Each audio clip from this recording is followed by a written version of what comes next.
So my cousin, he was a champ. He was one of, he was a great shooter. He was a tournament shooter and he won a lot of events. So I was really blessed with him. He kind of, he helped me along the way when I first got into archery. And then as I got more and more into it, he kind of corrected me with a lot of things. So not having bad habits to begin with, I feel they really helped me get to where I am now. And I feel like, I see a lot of these people at 3D events and they just struggle because they have no they didn't have any help or what watching stuff on YouTube and Instagram is great and all, but you don't get any feedback back to you. Nobody's actually watching what you're doing. You're kind of just trying to imitate what you're seeing other people do. And there's a lot of stuff on there too that I'm not saying there's a right way to shoot because I feel like if there was one right way to shoot it, you look down the line at Vegas and everybody would be shooting the exact same way, right? Like we all have different specs, we're all different, different poundages, different draw lengths, all that stuff. We are,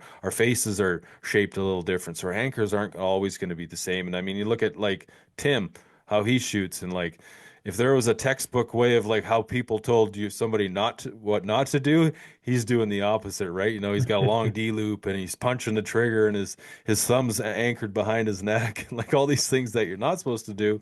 But he's still, he's found a way to make it effective and make himself, a great shooter, a world-class shooter. So, yeah, I was just really lucky. I was pretty blessed, and it's kind of funny.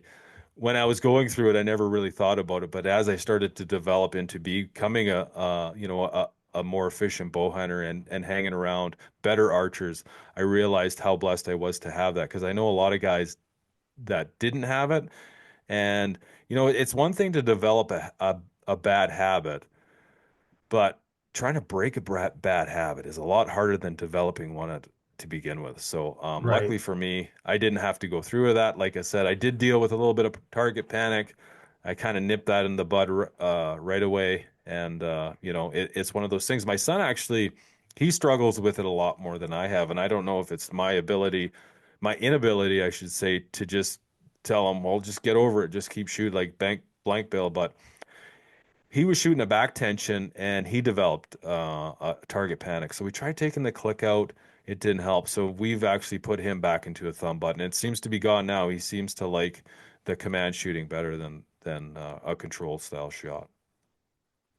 Yeah, that's the one disadvantage of one that clicks. As you come back, you're aiming, you're aiming, you're Hmm. pulling, click. And what'd you stop doing as soon as you heard that click? You You stopped stop. aiming because Yeah, your attention yeah. focused to the click, to the release.